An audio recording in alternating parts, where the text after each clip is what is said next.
Okay जी, start करते हैं। अच्छा, लास्ट क्लास के अंदर हम लोगों ने क्या किया? हम लोगों ने एक फ्लोर प्लान को देखा था, सही है।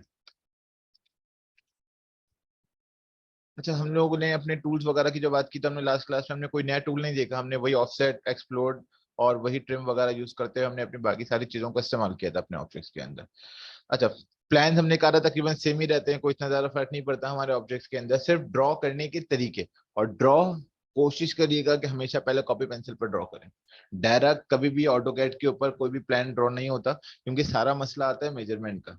अगर आपने डायरेक्ट यहाँ से ड्रॉ करना शुरू किया और आप ऊपर से नीचे की तरफ आ रहे हैं अपने रूम्स को निकालते हुए, कि मैंने अपना पहला रूम निकाल दिया, वॉशरूम निकाल दिया, किचन निकाल दिया, तो लास्ट में आते आते आपके पास कितनी जगह बचेगी आपको खुद नहीं पता। हो सकता है कि लास्ट जो आप रूम डिजाइन करें उसमें आपका रूम का साइज ही ना बच रहा हो, या अगर आपको कार पार्किंग की जगह छोड़नी है तो हो सकता है कार पार्किंग की जगह ना छूटे। अब उस एक कार पार्किंग को निकालने के लिए आप पीछे के सारे रूम को छोटा करना पड़ेगा, और वो बहुत लेंथी प्रोसेस होता है, क्योंकि उसमें आपको पूरा नीचे से दोबारा उसको डिलीट करना पड़ेगा, फिर बनाना पड़ेगा। तो इसलिए ज्यादा बेहतर ये है कि पहले जो चीज बनानी है उसको कॉपी पे ड्रॉ कर लें। उसके बाद उसको उसके कितने साइजेस रखने हैं वो साइजेस आप, क्योंकि अगर आप एक छोटा सा घर बना रहे हैं, जैसे अगर मैं कहूँ कि भाई मुझे 120 गज का घर बनाना है, तो उस 120 गज के घर के अंदर मुझे किस किस चीजों की जरूरत पड़ेगी।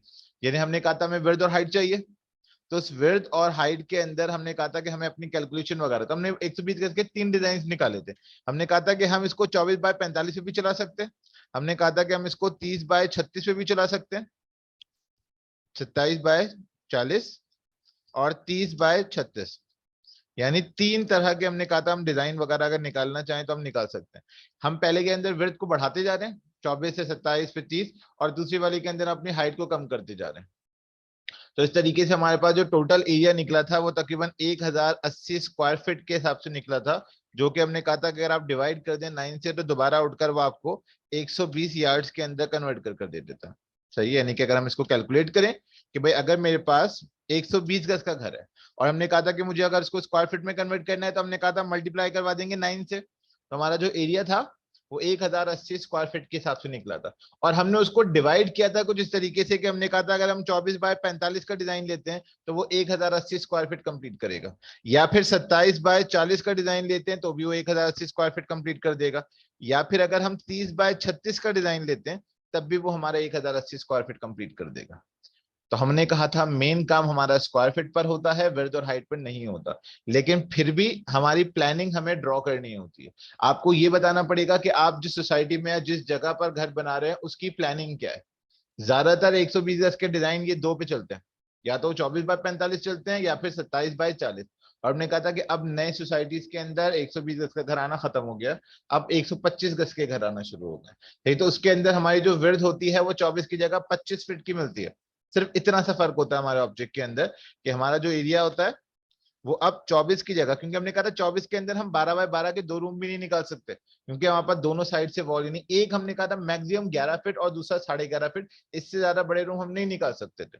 तो अब रूम का जो साइज बनना शुरू हो गया वो 25 बाय 45 होना शुरू हो गया। तो ये 1125, जिसको अगर हम डिवाइड करें 9 से तो ये 125 गज का घर बनता है।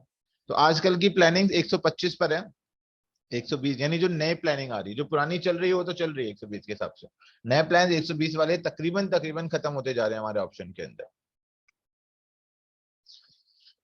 ओके, तो अगर हम इस डिजाइन को क्रिएट करते हैं तो हमने लास्ट क्लास में कहा था कि हम एमवी सेटअप से ड्रॉ कर सकते हैं, या फिर एक रेक्टेंगल ड्रॉ कर सकते हैं। रेक्टेंगल में हमने कहा कि हमें यूनिट सेट करनी पड़ती है, और उस दूसरे वाले डिजाइन के अंदर हमें यूनिट सेट करने की जरूरत नहीं है, हमारा एमवी सेटअप खुद अपने यूनिट को सेट करके लेकर आता है।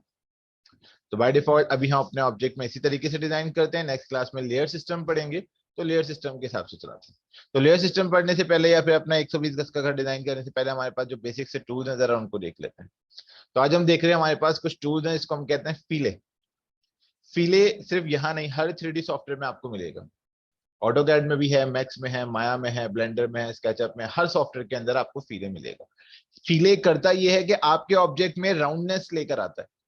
अगर मेरे पास कोई एक ऑब्जेक्ट मौजूद है और मैं चाह रहा हूं कि समझ ले मैंने इसको बना दिया 10 बाय 10 का एक रेक्टेंगल मैंने ड्रॉ किया, और मैं 10 बाय 10 से चाह रहा हूं कि इसके एजेस को राउंड कर दूं, तो हम रेडियस लगा सकते हैं।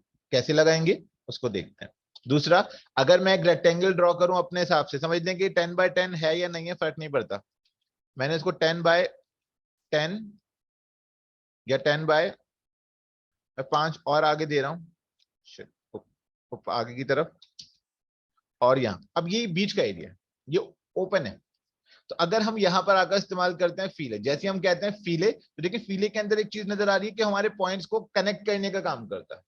अगर आपका फीले के अंदर आपका जो ऑब्जेक्ट है उसमें गैप रह गया, माइनर सा 0.1 का गैप रह गया या फिर बहुत बड़ा गैप रह गया, तो फीले का पहला काम ये होता है कि आप अपनी पहली एज को सिलेक्ट करें। देखें लिखा हुआ आ रहा है सिलेक्ट फर्स्ट ऑब्जेक्ट, अपना पहला ऑब्जेक्ट सिलेक्ट कर लेंगे, उसके बाद सिलेक्ट सेकंड ऑब्जेक्ट। जैसे आप सेकंड ऑब्जेक्ट सिलेक्ट करेंगे ये आपको एक क्रॉस दिखाएगा, ये क्रॉस आपका इंटरसेक्शन पॉइंट है, वो पॉइंट जहां ये दोनों लाइन आके कनेक्ट होने वाली, जैसे आप क्लिक करेंगे वो जोड़ देगा।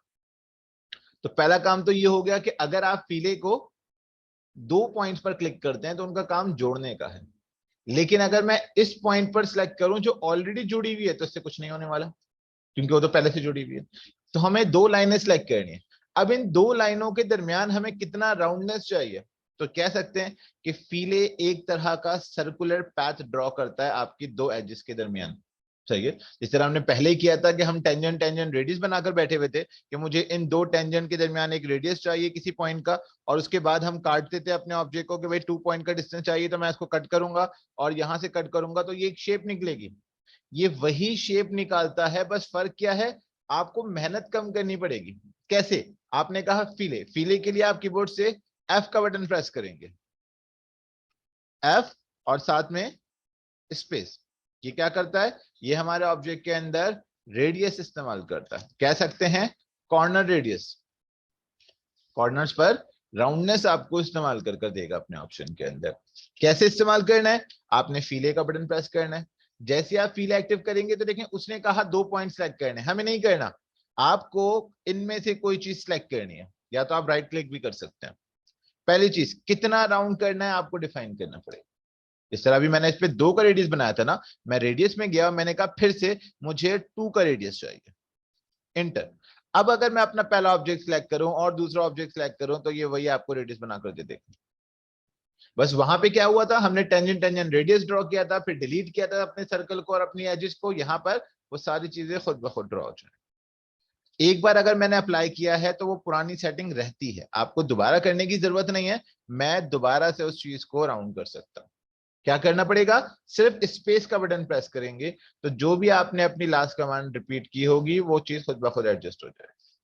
तो आपकी मर्जी है कि आप ये वाला तरीका इस्तेमाल करें कि आप टेंजेंट टेंजेंट रेडियस लगाएं, उसके बाद 2 बार ट्रिम करें, या फिर फिले कर अपने एजेस को राउंड करवा दें।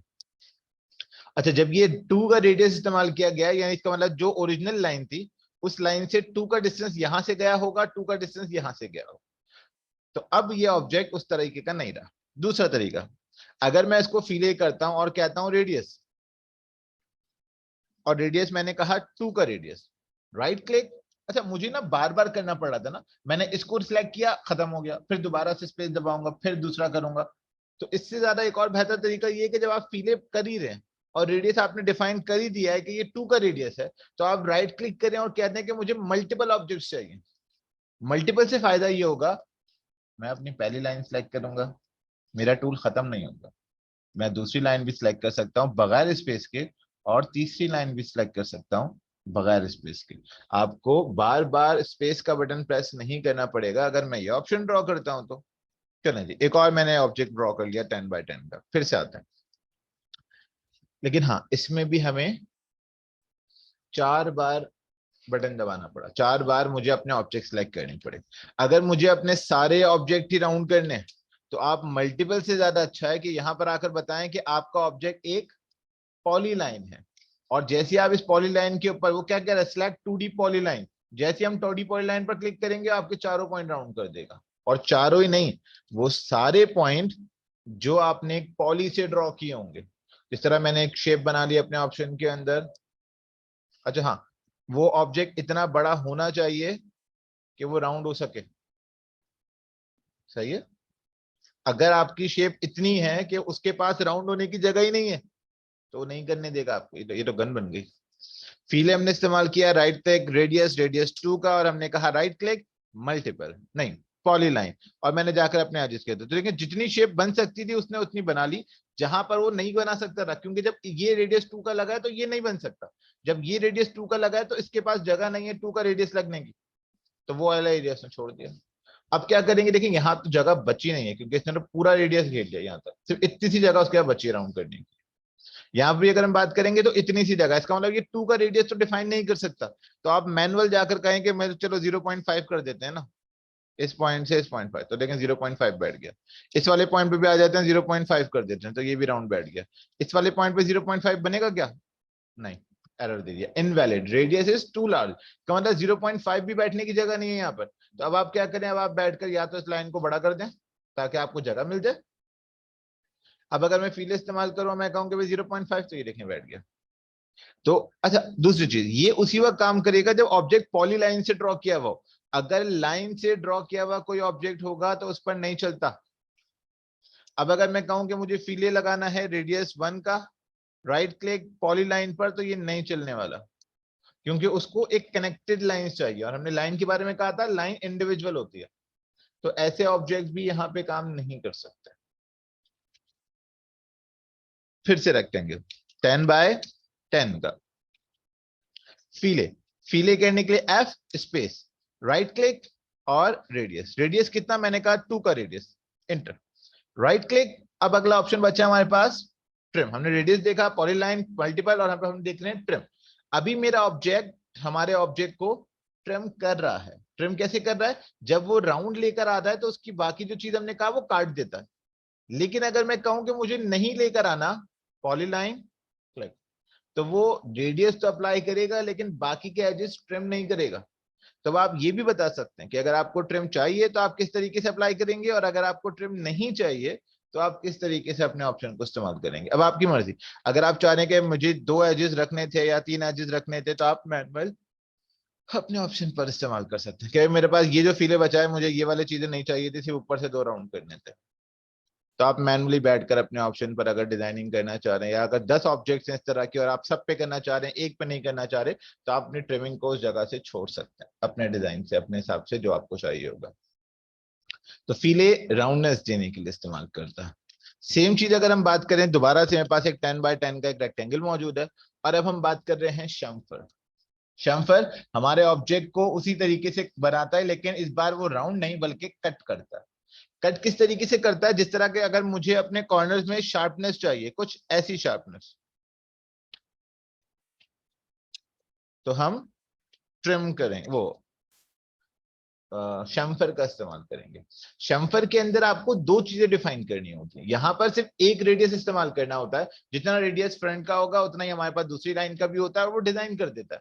जबकि शम्फर में ऐसा नहीं है। शम्फर में आपको अपनी पहली लाइन का डिस्टेंस और दूसरी लाइन का डिस्टेंस डिफाइन करना पड़ेगा। जैसे कि अगर मैं कहता हूं मेरी पहली लाइन ये वाली है और दूसरी लाइन ये है, और मैं पहली लाइन का डिस्टेंस कहता हूं 2, जबकि दूसरी लाइन का डिस्टेंस कहता हूं 5, तो हमारा ऑब्जेक्ट ऐसे कटेगा। अगर मेरी पहली लाइन ये वाली है और दूसरी लाइन ये वाली है, और मैं पहली लाइन का डिस्टेंस कहूं 5 और दूसरी लाइन का डिस्टेंस कहूं 2, तो हमारा शम्फर ऐसे कटेगा। या अगर मैं दोनों पे जाके कहूं कि मेरा डिस्टेंस 5 बाय 5 है या 2 बाय 2 है, तो मेरा डिस्टेंस बिल्कुल परफेक्ट कटेगा।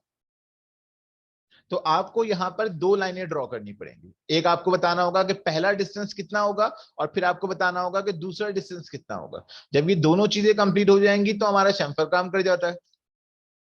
इस्तेमाल करने के लिए अब शम्फर पर आता है।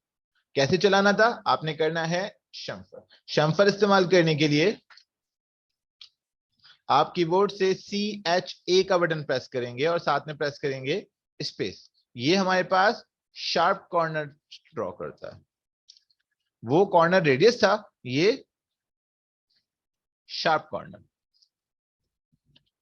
CHA स्पेस, जैसे आप स्पेस दबाएंगे, देखिए नीचे वही सारे एंगल जो भी हम राइट क्लिक करके ला रहे होते हैं वो सब नीचे लिखे हुए होते हैं, लेकिन फिर भी राइट क्लिक, और मैंने कहा मुझे डिस्टेंस चाहिए। जैसे हमने कहा डिस्टेंस चाहिए, वो क्या कह रहा है, स्पेसिफाई फर्स्ट शम्फर डिस्टेंस। आपको अपनी पहला डिस्टेंस डिफाइन कर। अब पहला डिस्टेंस जैसे कि मैंने कहा मुझे 2 का चाहिए, स्पेस। अब कह रहा है अपना सेकंड शम्फर डिस्टेंस डिफाइन करो। सेकंड शम्फर अब आपकी मर्जी है, अगर मैं दोनों तरफ से 2 बाय 2 लेता हूं तो इसका मतलब हमारा ऑब्जेक्ट परफेक्ट कटेगा। अब कह रहा है पहली लाइन बता दो। अब पहली लाइन मैंने कहा ये अगर ये है, अभी तो फिलहाल दोनों बराबर है तो मैं कोई भी सिलेक्ट कर सकता हूँ, लेकिन अगर डिस्टेंस मैंने आगे पीछे रखा होगा और मैंने अगर पहली लाइन गलती से ये डिफाइन कर दी तो इसको कम उसको ज्यादा, या उसको कम इसको ज्यादा, तो इसलिए आपको डिफाइन करना बहुत जरूरी है कि आपकी पहली लाइन कौन सी है। तो ये शैम्फर, शैम्फर ने काटा नहीं उसको, हमने कहा नहीं इसको तो काटना भी चाहिए, तो शैम्फर राइट क्लिक, डिस्टेंस, पहली लाइन का डिस्टेंस 2, दूसरी लाइन का distance first chamfer distance 2, inter second distance 5। अब जब लाइन सेलेक्ट करने के लिए कह रहा है तो मैंने कहा ट्रिम का बताओ, ट्रिम क्या कर रहा है, नहीं कर रहा, मैंने कहा करना है। तो इससे क्या होगा, इससे वो हमारे ऑब्जेक्ट को शैम्फर करेगा फिर काट देगा। जैसे यहाँ पे भी था वो काट रहा था, लेकिन हमने कहा अगर हम नहीं कटवाना चाह रहे तो हम बना भी कर सकते हैं उसको। सेम चीज यहाँ भी है, अगर हमने पहला डिस्टेंस कम दिया है तो कम कटेगा, दूसरा डिस्टेंस ज्यादा दिया है तो ज्यादा कटेगा। इसमें भी वही चीज मौजूद है कि अगर आपको पॉलीलाइन के ऊपर काम करना है तो अपने ऑब्जेक्ट को एक ही साथ अपने पॉलीलाइन पे चला सकते हैं। CHA chamfer, right click, distance number 1 2, distance number 2 2, और उसके बाद हमने राइट क्लिक करके कहा पॉलीलाइन और हमने कहा क्लिक, तो हमारा ऑप्शन खुद ब खुद अपने हिसाब से अपनी चीजों को कट कर बैठ जाएगा।